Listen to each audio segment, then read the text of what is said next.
নমস্কার, সবাই কেমন আছেন? আশা করি সবাই ভালো আছেন, আমরাও ভালো আছি। তো আজকে মাছ মাংস ডিম কিছুই হচ্ছে না, হবে সয়াবিন। তো সয়াবিনটাকে ভিজিয়ে রেখেছিলাম, সিদ্ধ আলু রেখেছি আর দিয়েছি পেঁয়াজ টুমটুম করে, দিয়ে দিলাম শুকনো লঙ্কা, আদা, রসুন বাটা, দিয়ে দিয়েছি নুন, হলুদ আর অল্প পরিমাণে তেল। এখন এইটাকে আমি একটা কড়াইতে নিয়েছি, যে কড়াইটাতে রান্না করব সেটাতে ভালো করে মেখে টেকে একদম রেডি করে নিচ্ছি। দিয়ে দিয়েছি গোটা গরম মশলা, আর এখানে দেবো একটু তড়কাটা হচ্ছে সামান্য জিরে, শুকনো লঙ্কা আর রসুন। এটা কিন্তু খুব দারুণ একটা স্মেল আসে, আর কম তেল দিয়েও রান্নাটা হয়ে গেল, টেস্টিও হলো, সব দিকেই হয়ে যায়। তো চলুন যাই একটু ছাদের উপরে। প্রচণ্ড বৃষ্টির জন্য অনেক কাপড় চোপড় জমেছিল, তো ওগুলিকে আজকে আমি সকালবেলা ধুয়ে টুয়ে দিয়ে দিলাম রোদ্রে।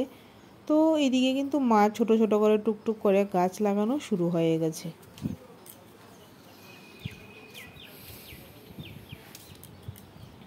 এত পরিমাণে বাতাস যে কোনো কাপড় চোপড়ে আর থাকছে না। আজকে ক্লিপ লাগানো হয়নি বলে সব কাপড় চোপড় পরে যাচ্ছে।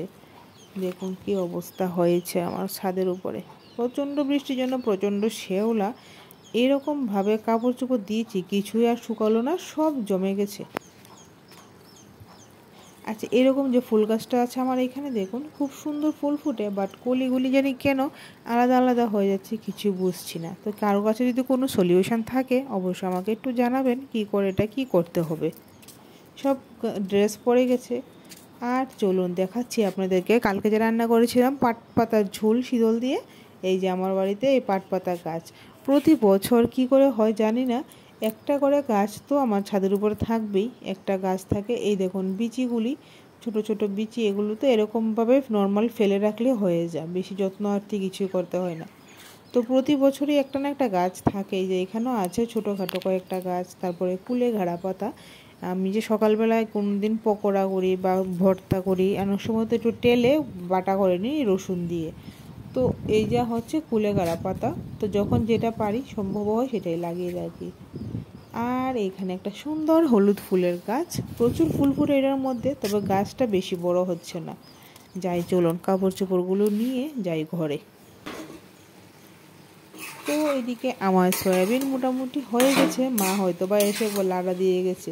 তো দুপুরবেলা কি করা যায় ভাবছি, সয়াবিনের সাথে ভাত খেতে ইচ্ছা করছে না, করছি এখানে অল্প একটু পরোটার মতন করে নেব। অল্প আটা আর অল্প ময়দা নিয়েছি, মানে এক কাপ করে। এখন দুটো পরোটা বানিয়ে নেব, একদম ট্রায়াঙ্গেল শেপের টেস্টি পরোটা ঘি দিয়ে। তো অনেক দিন হয়ে গেছে ঘিয়ের পরোটা খাওয়া হয়নি, তো আজকেই করিনি।